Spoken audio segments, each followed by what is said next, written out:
Alors, bienvenue au manoir. Nous sommes aujourd'hui dimanche le 21 avril 2013. Comme d'habitude, j'essaye d'élaborer certains sujets d'actualité, parfois pas d'actualité, mais quelque chose qui m'a intéressé pendant le week-end, ou bien où juste j'ai eu une inspiration pendant la semaine. Et puis j'ai envie de transmettre ça aux amis, ou bien ceux qui juste de passage sont à mon blog. Là, la semaine dernière, le week-end dernier, j'ai pas pu faire ça parce que il y avait un événement ici à Montréal où une de mes sœurs compatriotes avait épousé un homme très charmant. Donc c'était la célébration à Montréal. Ça a pris toute une journée, même la veille. Donc c'était pour une bonne cause que le talk show n'a pas été émis ici. Donc aujourd'hui, je vais essayer de parler d'un sujet peut-être un peu d'actualité, juste de passage, mais un sujet qui est aussi tabou que les deux sujets précédents que j'en ai parlé. J'ai parlé, je crois, du racisme, j'ai parlé du mariage gay. Des sujets qui sont en sorte que nous, surtout les Africains, on n'en parle presque pas. Aujourd'hui, je vais essayer de parler de la dépression. De la dépression dans le monde noir, je dirais plutôt précisément chez nous les Africains. Donc, je vous reviens après la pause. Ça va être pareil, je suis le seul dans le manoir, donc je me lève, j'arrête la caméra, je contrôle tout, donc que ça n'échappe pas qui que ce soit. On va essayer de faire avec. Et je cherche toujours un bénévole qui va venir là pour s'occuper de la caméra, mais jusqu'à l'heure actuelle, y a pas, ça se bouscule pas les portes. Donc, je reviens après la pause.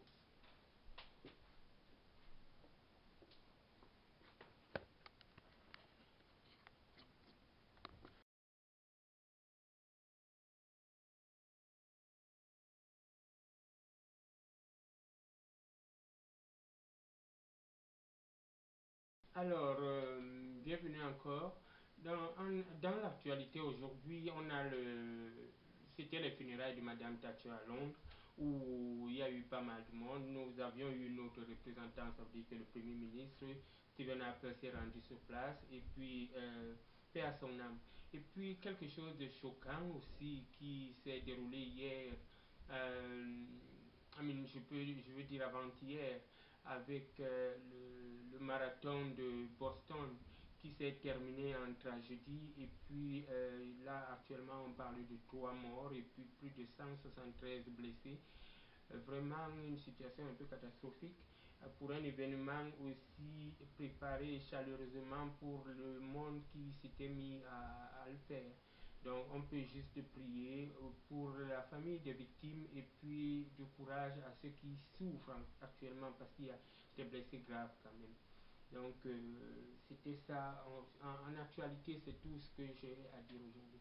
Alors parlons-en du cas dépressif. C'est quoi la dépression? Qu'est-ce qui mène quelqu'un à déprimer? Et comment est-ce qu'on peut combattre ça? Comment est-ce qu'on vit ça au quotidien? Donc c'est un sujet que j'ai toujours voulu en parler pour ceux qui me connaissent bien parce que c'est tabou, oui, mais quand on en parle, on s'en sort mieux. C'est quelque chose que personnellement, qui a traumatisé ma vie. C'est quelque chose que je vis au quotidien, tous les jours que Dieu a créé. Et ça, je le remarque dès le bas âge. Je crois que j'ai 8 ans quand je sens des pulsions qui m'amènent au désespoir. Et jusque-là, personne, ni moi-même, ne savait quoi c'était. Je savais que j'étais mal à l'aise à un moment donné et que je pouvais être aussi à l'aise juste 15 minutes ou 10 minutes avant. Donc, c'est quelque chose qu'on n'en parle pas très souvent. Et parce que la médication de ça aussi amène parfois des troubles. Parce que quand quelqu'un est diagnostiqué malade mental, parce que c'est une maladie mentale, mine de rien. Donc c'est un mot qui choque. Quand on l'apprend qu'on a une maladie mentale, on tire à la folie, on tire au désespoir, je peux dire.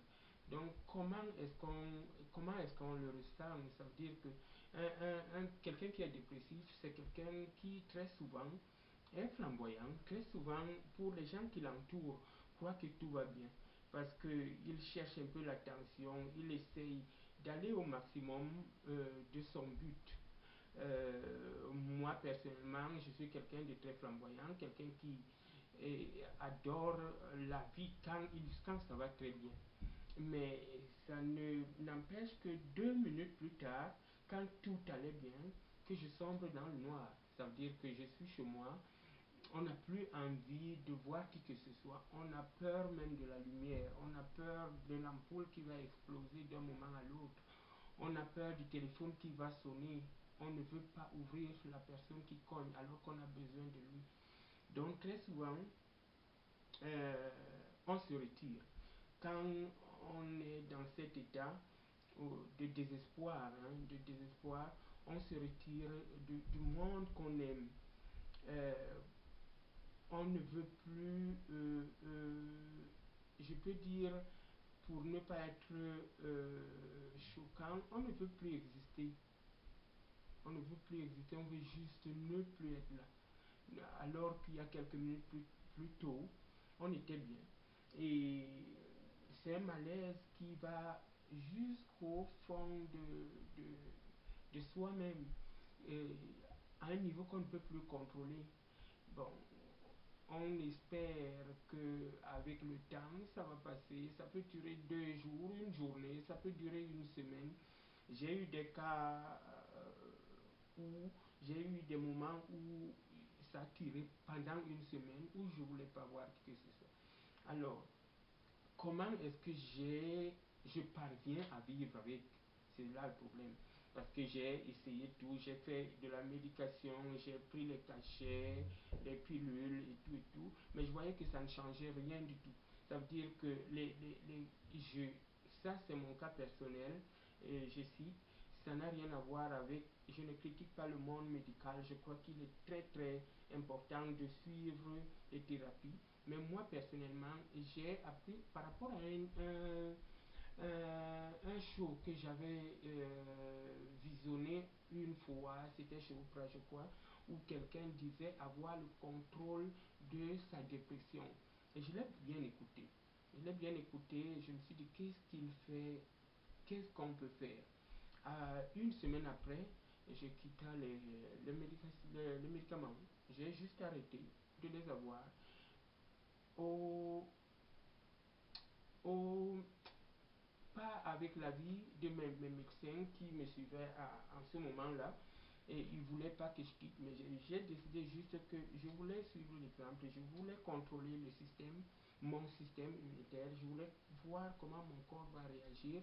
Et Dieu merci, parce que j'ai eu un choc une fois où je sors, je vais à la banque et je ne me retrouve plus pour rentrer d'où je sortais le chez moi. Là, j'ai eu peur.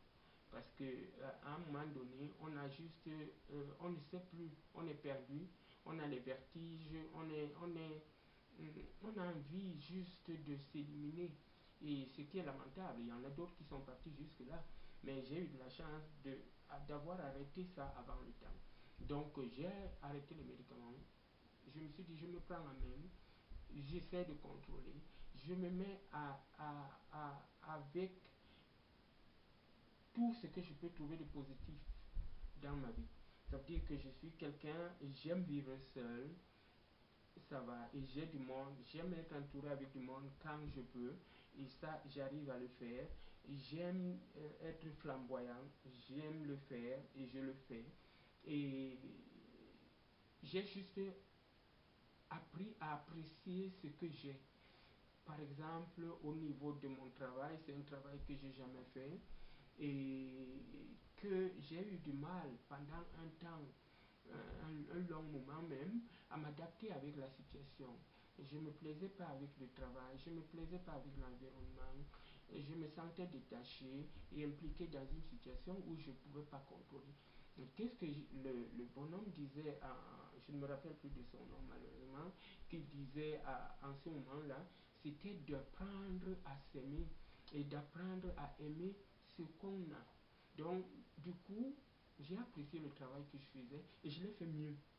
Ça veut dire que ne pas aimer le travail que je faisais me faisait faire plutôt les erreurs, plutôt tout ce que je pouvais faire à l'encontre de ce que je pouvais produire. Donc, à partir du moment où je décide que ça c'est le travail, c'est avec ça que je vais vivre pour l'instant, il faut que j'apprécie. Je passe quand même 8 heures de travail, de temps avec les collègues. Je peux dire, tu passes beaucoup plus de temps avec tes collègues qu'avec ta famille. Donc, il fallait juste apprendre à apprécier l'environnement et apprécier le travail qu'on fait. Qui n'est pas, moi, en tant que, là, actuellement, je suis un cuisinier, mais j'aurais aimé faire autre chose. Bon, maintenant que j'ai la cuisine à faire, qu'est-ce qu'il faut faire? J'ai apprécié le travail. Je me suis appliqué au maximum, à plus de 100%, pour élaborer et effectuer les tâches qui me sont demandées. Et depuis là, ça dure maintenant, je peux dire 3 ans, ça va très très bien. Moralement, il y a des moments où, parce que le dépressif, comme je disais, vit ça au jour le jour. Il y a sur 10, je crois qu'on est à 3 sur 10 tout le temps. Mais quand ça monte au-delà de 5 sur 10, c'est là qu'il y a l'alarme. C'est là que le signal se tire, c'est là qu'il faut faire un peu attention. Mais sinon, pour dire qu'on n'y pense pas, qu'on est correct comme tout le monde, je crois que c'est difficile. C'est difficile à arriver jusque-là. Donc, pour mon cas, c'est comme ça que je le vis. J'essaye d'être avec le monde qui m'entoure, que je crois qui m'aime beaucoup. Et j'essaye aussi de leur faire ce plaisir d'exister. Parce qu'à un moment donné, le dépressif a l'impression qu'il est seul. On a l'impression toujours qu'on n'est pas apprécié. On a l'impression toujours que les autres nous rejettent. On a l'impression toujours qu'on est bon à rien, alors qu'on est très souvent très intelligent. Très souvent, on a le monde qui nous entoure, qui nous aime. Très souvent, on est au-dessus de notre niveau qu'on croit ne pas être. Donc, dans ce cas-là, en décidant de quitter le médicament, j'ai donc apprécié qui j'étais déjà. Ça veut dire que apprécier mes valeurs à moi, à fonder autour de moi un mur. Ça veut dire que quand j'arrive chez moi, où je remarque que oh oh, ça commence à être sombre, qu'est-ce qu'il faut faire? C'est ouvrir par exemple les fenêtres. C'est laisser entrer la lumière, parce que la lumière est très importante pour quelqu'un qui déprime. C'est pour ça qu'en hiver, ça va très mal pour certaines personnes, alors qu'en été, ça va. Donc, il faut faire du sport, il faut rencontrer du monde. Quand on a du travail, il faut essayer de faire avec et améliorer sa façon de travailler. Parce que plus on améliore sa façon de travailler, plus on est à l'aise avec le travail, plus on est confortable. Et quand on est confortable à son travail, je crois que ça joue le maximum pour qu'on se sente à l'aise. Parce que quand on n'est pas bien au travail, je crois que là, ça ne va pas. Donc, je vous reviens après la pause.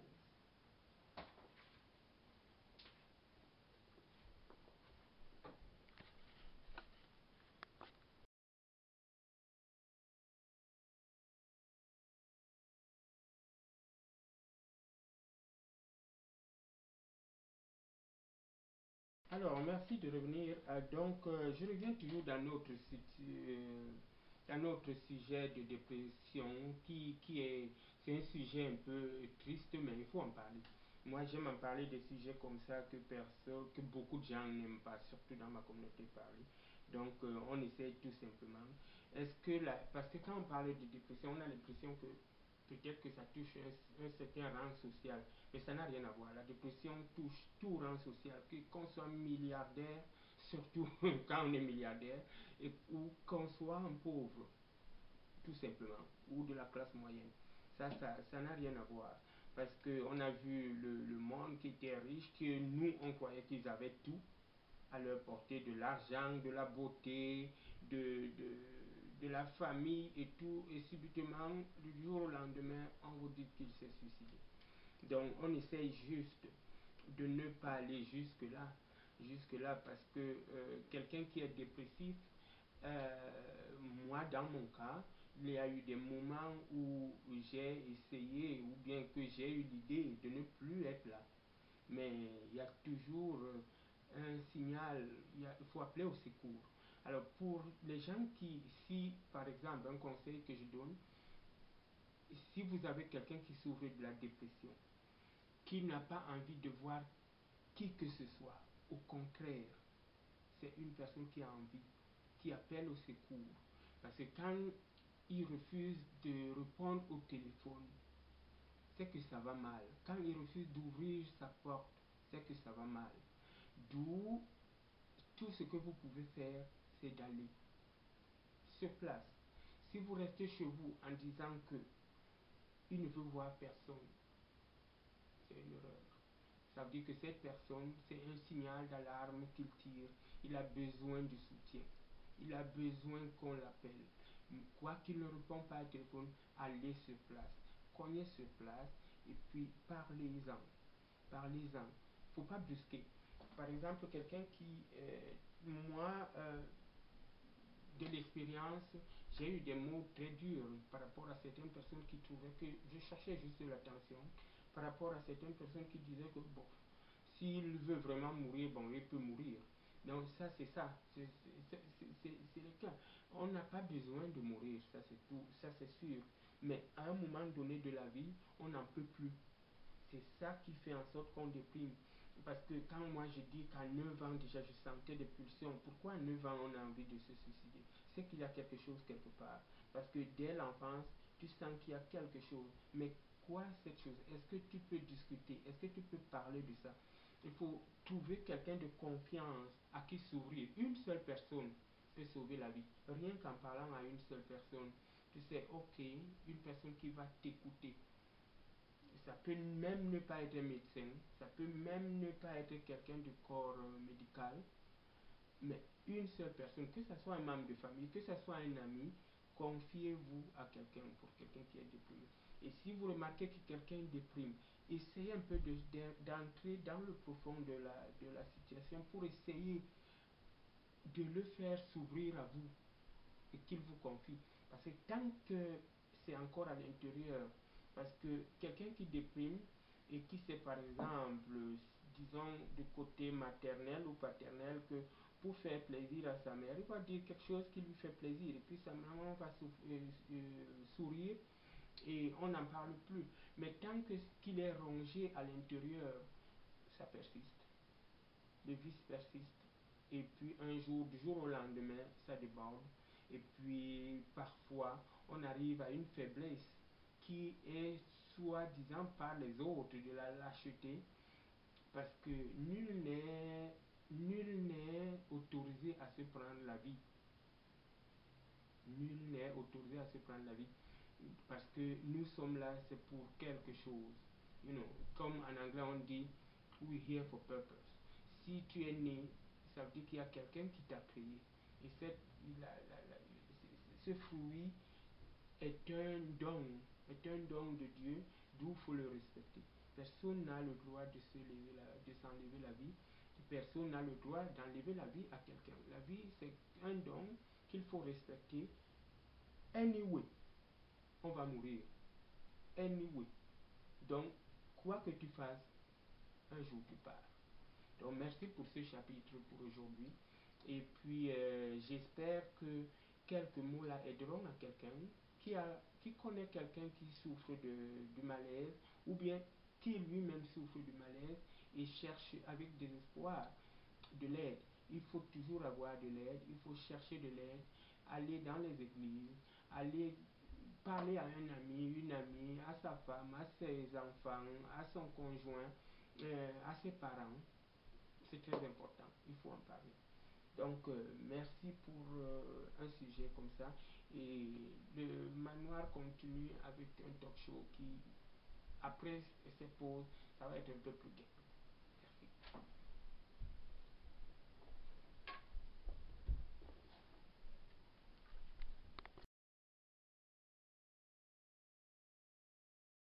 Alors, merci, je suis de retour.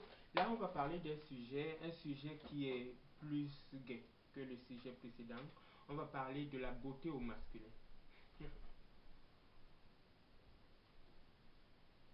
La beauté au masculin, donc c'est quoi la beauté? Très souvent, quand on parle de beauté, les femmes s'emparent du programme et puis ça les appartient. Mais dans le monde d'aujourd'hui, on vit l'évolution, parce qu'il y a eu l'évolution de la femme. L'homme est resté sur place, je crois. Mais maintenant, il y a l'évolution de l'homme. Ça veut dire que quelqu'un qui se prend, qui se prend en main, qui prend soin. Moi, je remarque que quand j'étais petit, le, le père, c'était quelqu'un qui... Sa femme, c'était une fleur. Ça veut dire que c'est elle qui a droit aux bijoux, aux habits, à tout. Lui, il est là pour cultiver les champs et puis voilà. C'est tout. On lui donne à manger, il mange, la bédaine sort et tout. Mais on arrive aujourd'hui, nous sommes en 2013, où l'homme n'est plus ce qu'il était il y a ces années-là, en arrière.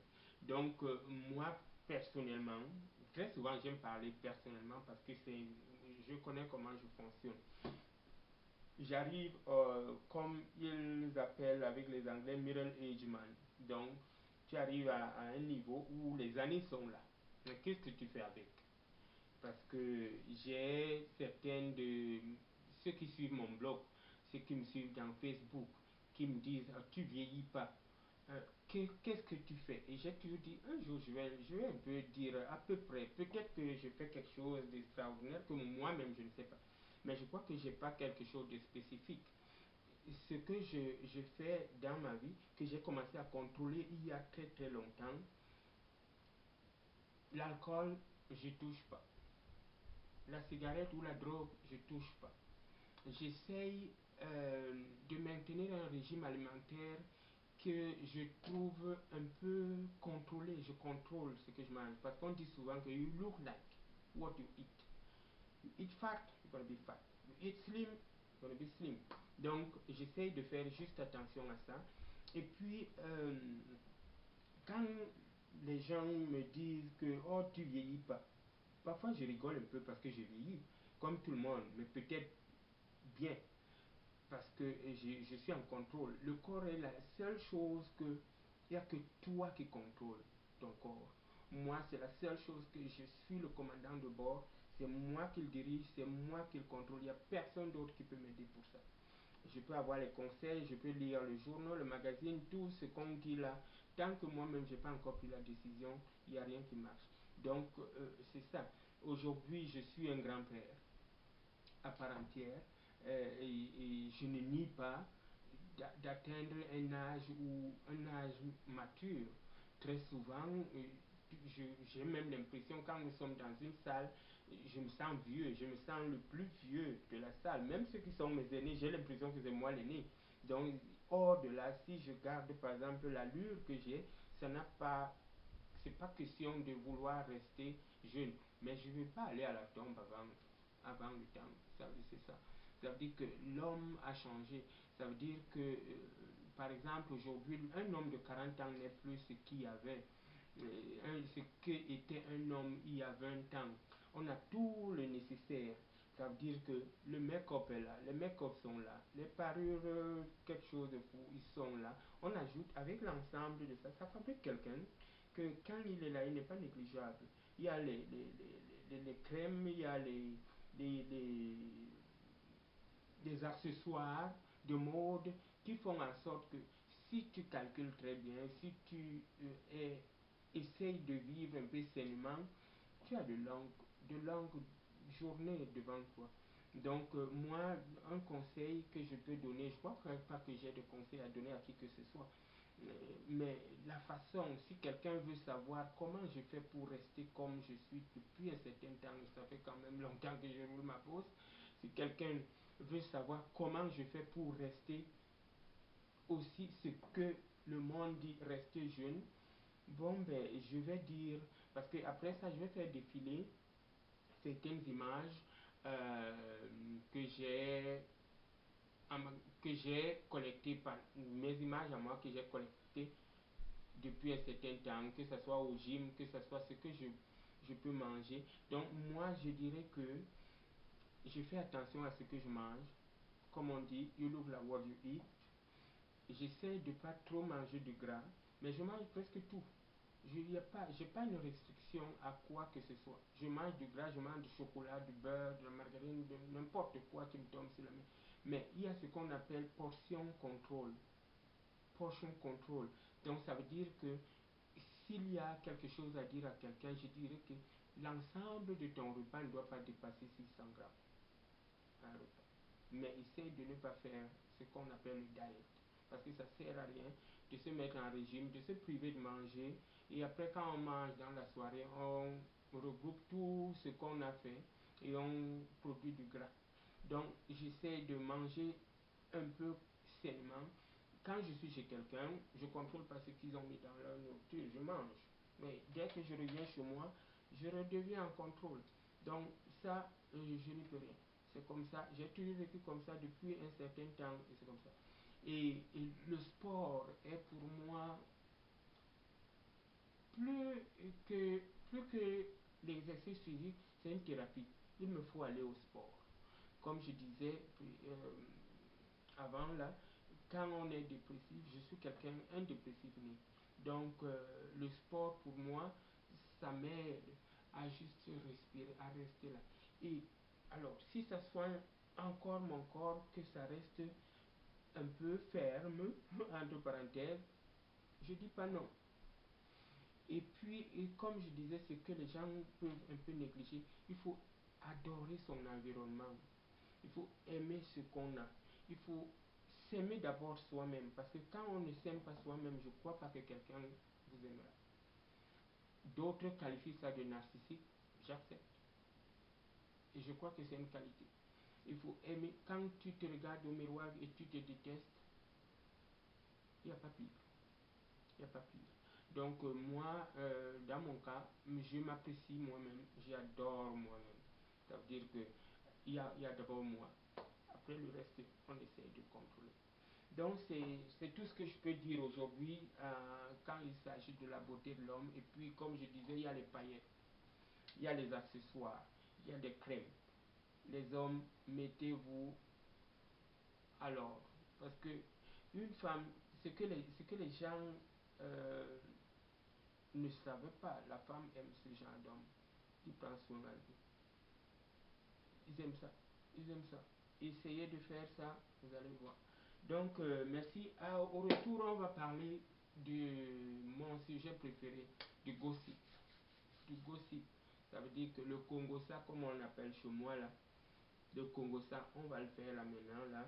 J'ai quelques pages là. Et puis, après la pause. Merci.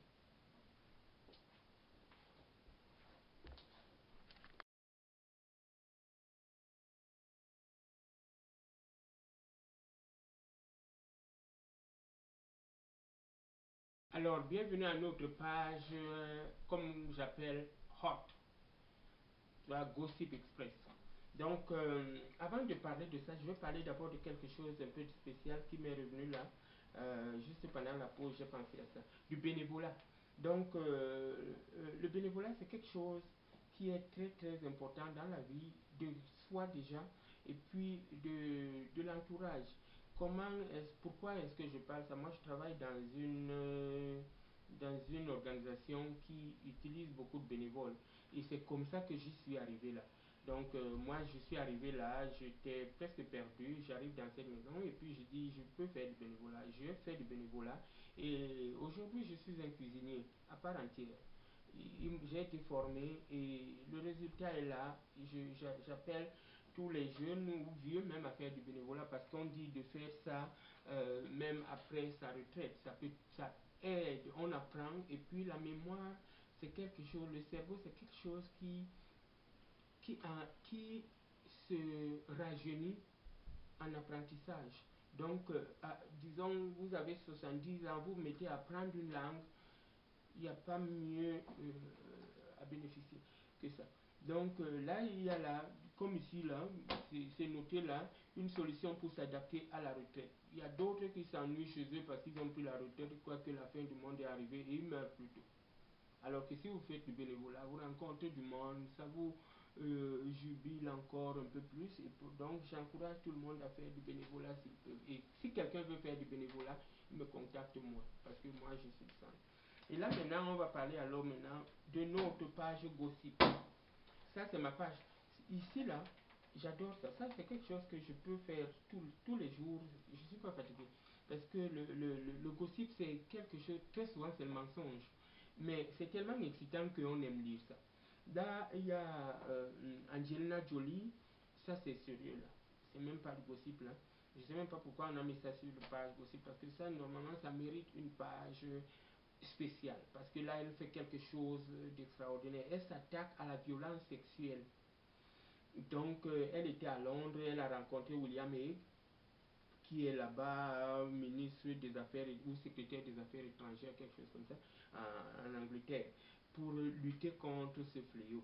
Ça veut dire que la guerre, déjà, c'est mauvaise. Mais il y en a d'autres salauds qui, pendant la guerre, se faufilent pour violer les enfants, pour violer les femmes. Donc, elle s'attaque à ça vigoureusement. Là, il y a eu un fonds, là, je ne sais pas combien de millions, 36 millions, qui vont servir pour la prévention de la violence sexuelle et assurer la justice aux survivants des actes, de ces actes. Parce que très souvent, quand on parle, les victimes se cachent parce qu'ils ont peur, ils ont honte. Mais là, maintenant, les accusés seront jugés comme criminels de guerre. Là, peut-être, ça va aider un tout petit peu. Ça, salut à Angelina Jolie. Vraiment, là, cette fille, chapeau. Et bon, maintenant pour le gossip, on nous dit que Kim Kardashian veut grossir et calcule tout. Cette nana-là, elle est enceinte. Paraît-il qu'elle se gave de la bouffe pour prendre beaucoup de poids. Après, elle va refuser de manger, elle va maigrir et elle va gagner un contrat pour son état minceur. On s'en foutu? Oui, moi je m'en fous.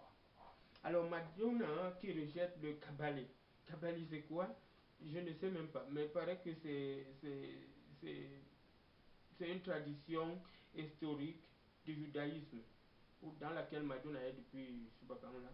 On dit qu'elle est moi, j'ai pas, elle m'a jamais dit qu'elle a ça. Je l'ai rencontrée mais elle m'a jamais dit ça. Donc là maintenant il paraît qu'elle enlève un peu son pied là-dedans.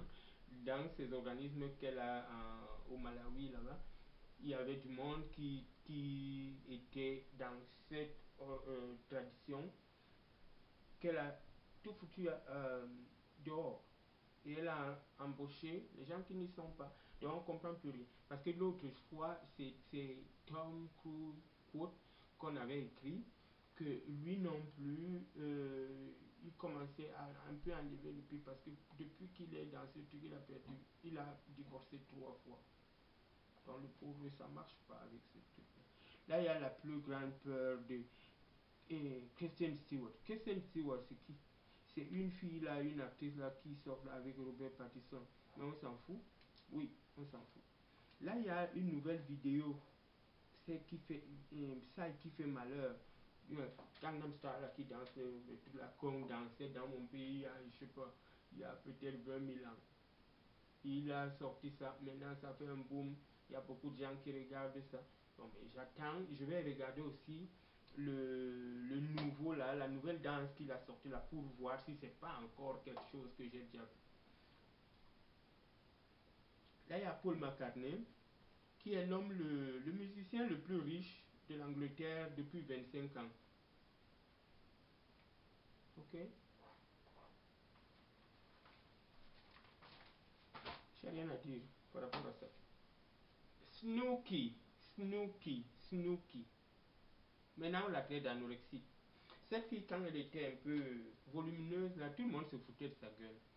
Maintenant qu'elle a fait un enfant, elle a pris conscience parce que quand il y a quelque chose qui se passe, quand il y a une naissance, la mère, très souvent, voit la vie d'une autre façon. Donc, moi, je crois que la fille, elle a vu que maintenant elle a un enfant. L'enfant n'a pas a besoin peut-être, c'est l'image qu'elle a, qu'elle veut que son enfant voit. Qu'on la laisse tranquille, on parle d'anorexie. Non, elle n'est pas. Elle dit qu'elle n'est pas, elle n'est pas, il ne faut pas la coller d'étiquette dessus. Ça, je dis, moi, j'approuve. Je supporte Snooki et puis je l'adore. Là, il y a Jane Seymour qui divorce son 4e mari. La fille est belle. C'est une actrice. Moi, je suis ses pas depuis un certain temps, qui est restée égale à elle-même. Très belle. Elle a fait les jumeaux qui ont maintenant 17 ans. Elle a une fille de 31 ans et puis un garçon de 28 ans. Mais la fille, elle est encore... Alors, peut-être qu'il était juste temps de changer le mari. Parce qu'à un moment donné, là, il y a quelque chose. Quand on est en couple, et puis on a vécu toute sa vie, et puis après un certain temps, on vieillit tous, l'autre voit les rides de l'autre, à un moment donné, il y en a d'autres, pas tout le monde, qui veulent juste changer. Bon, ben, si elle a changé, nous sommes dans une génération où maintenant, les gens peuvent changer. Et là, il y a Kate Middleton, la femme de Prince William. On dit, encore, que elle est la femme la mieux habillée actuellement dans le monde. Ok, c'est pas grave. Moi, je croyais que c'était Michelle Obama. Et je crois toujours que Michelle Obama s'habille bien. Mais si on dit que s'habille mieux qu'elle, je vais pas lutter contre ça. Et puis il y a Paltrow, excusez, qui fume la cigarette. Moi, à un moment donné, parfois, ces journaux-ci, ils veulent nous donner les gossips, mais ils nous mettent quelque chose qui n'a même pas de sens. Quelqu'un qui fume une cigarette par semaine, elle a quand même, je crois, 10 cm² là, qu'on s'occupe de ça. On parle d'une fille qui fume une cigarette le samedi.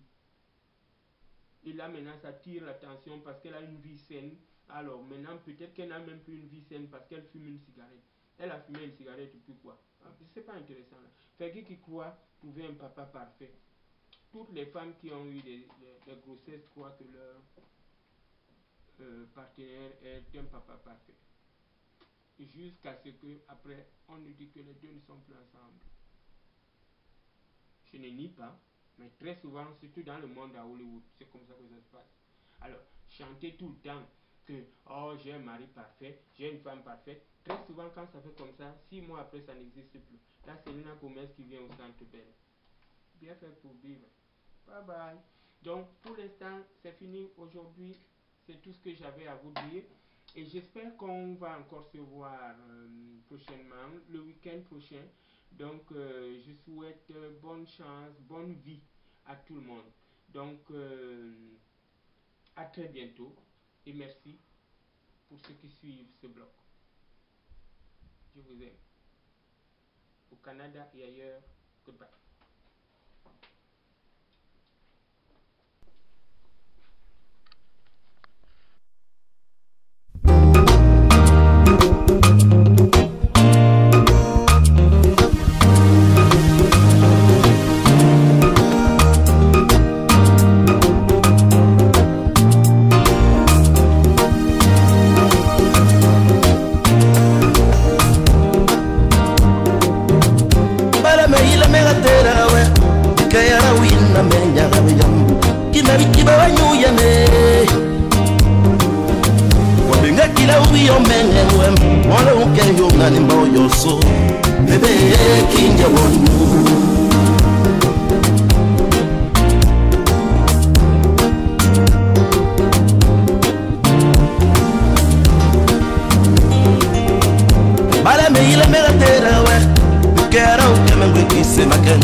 Ube unogol me ingwokana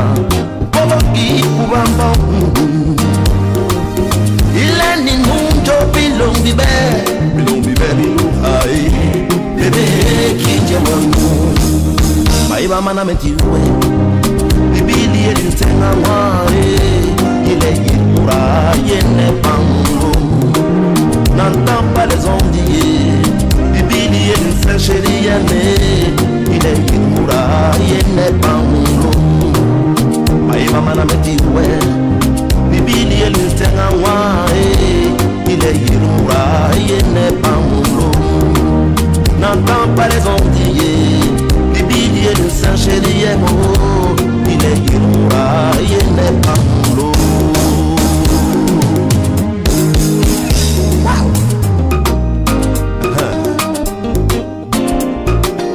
La classe internationale avec la Gigastar.